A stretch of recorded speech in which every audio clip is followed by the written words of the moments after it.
جو میں نے آپ کے پاس امانت کے طور پر رکھوایا تھا، اور یہ بھی کہا تھا کہ جب میں یہاں سے جاؤں گا تو آپ سے وہ صندوق واپس لے لوں گا۔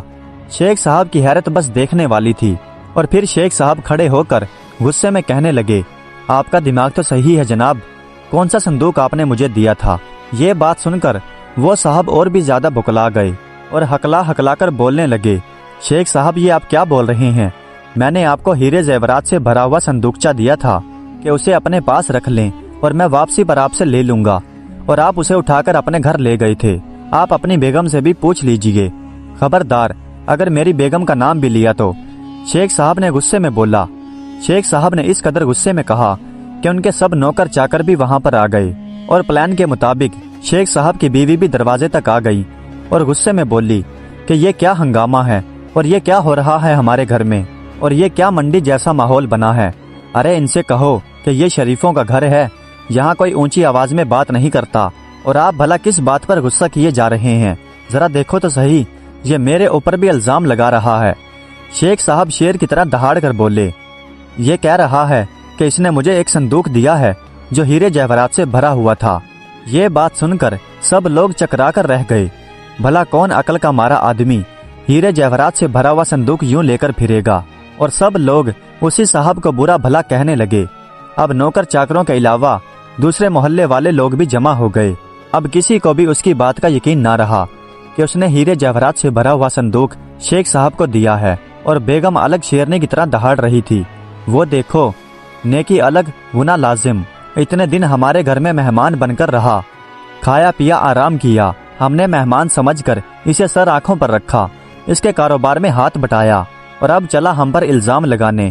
ہر کوئی انہی صاحب پر تھو کر رہا تھا، اور ان کی بات کوئی بھی نہیں سن رہا تھا۔ آخر ہوا یہ کہ شیخ صاحب کے نوکروں اور محلے داروں نے اس آدمی کو دھکے مار کر گھر سے باہر نکال دیا۔ وہ بیچارے کہاں جاتے، کوئی بھی اپنا نہیں تھا۔ آخر ہمت باندھی اور اپنی نئی دکان پر پہنچے۔ جو آدمی دکان پر دیکھ بھال کے لیے رکھا ہوا تھا وہ شیخ صاحب کا ہی رکھوایا گیا آدمی تھا، مگر وہ شریف اور ایماندار تھا، اور وہ شیخ صاحب کے ایسے کرتوت نہیں جانتا تھا، اور شیخ صاحب کو ایک شریف آدمی جانتا تھا، مگر وہ تھے ایسے، برا ہو لالچ کا، لاکھوں کے آدمی ہو کر بھی مفت ہاتھ آئے تو برا کیا ہے کہ مقولے پر عمل کر بیٹھے اور شیطان سے دوستی کر لی۔ اس آدمی نے جب یہ سنا تو اسے یقین نہ آیا، مگر ان صاحب نے جب رو رو کر انہیں یقین دلایا تو تب اسے یقین آیا، اور جب یقین آیا تو اس مسافر آدمی سے کہا کہ بھائی آپ ایسا کریں کہ شہر کے حاکم کے پاس چلے جائیں اور اپنا سارا حال انہیں بتائیں، اپنے صندوق کا پورا نقشہ بتائیں کہ وہ کیسا ہے اور اس کے اندر کتنے ہیرے رکھے ہیں وہ بھی بتائیں، اور کوئی ایسی چیز جسے شیخ صاحب نہ جانتے ہوں، صرف آپ جانتے ہوں، یعنی کہ کوئی ایسی نشانی جس سے وہ صندوق آپ کا ثابت ہو سکے۔ ان مسافر صاحب نے اپنے جیب میں سے ایک چابیوں کا گچھا نکالا، اور پھر ان میں سے ایک چاندی کی چابی اپنے ہاتھ میں سنبھال کر بولے، یہ دیکھیں اس صندوق کی چابی میرے پاس ہے۔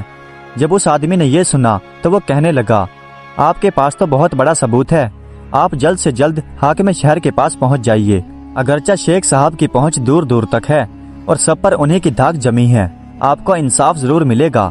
حاکم شہر بہت ہی اچھا اور نیک آدمی ہے، میں بھی آپ کے ساتھ چلتا ہوں، مگر پھر بعد میں شیخ صاحب مجھے جینے نہیں دیں گے، ان کے مجھ پر بہت سے احسانات ہیں، اور انہی کی وجہ سے مجھے آپ کی دکان پر کام ملا۔ پھر وہ مسافر صاحب کہنے لگے کہ نہیں، آپ میرے ساتھ نہ چلیں، بلکہ آپ یوں ظاہر کریں کہ جیسے آپ کو کچھ بھی معلوم نہیں اور آپ کو مجھ سے کوئی ہمدردی بھی نہیں، یہ کام میں خود کروں گا، اور میں اکیلا نہیں ہوں، میرا اللہ میرے ساتھ ہے۔ یہ کہہ کر وہ مسافر صاحب حاکم شہر کے پاس پہنچ گئے اور انہیں سارا حال بتایا۔ جب انہیں یہ پتا چلا کہ ان مسافر صاحب کے پاس کوئی گواہ نہیں تو بڑے افسوس کے ساتھ بولے کہ بہت بڑی غلطی کر دی آپ نے، کسی گواہ کو بیچ میں لیے بغیر آپ نے اتنی بڑی رقم ایک ایسے آدمی کے حوالے کر دی جسے آپ اچھی طرح سے جانتے بھی نہیں، چاہے وہ پیسے والے آدمی ہوں اور عزت دار ہوں، آخر ہیں تو انسان، اور لالچ بری بلا ہے جو بڑے بڑوں کو اپنے قابو میں کر لیتی ہے۔ خیر ثبوت کے طور پر کنجی آپ کے پاس ہے۔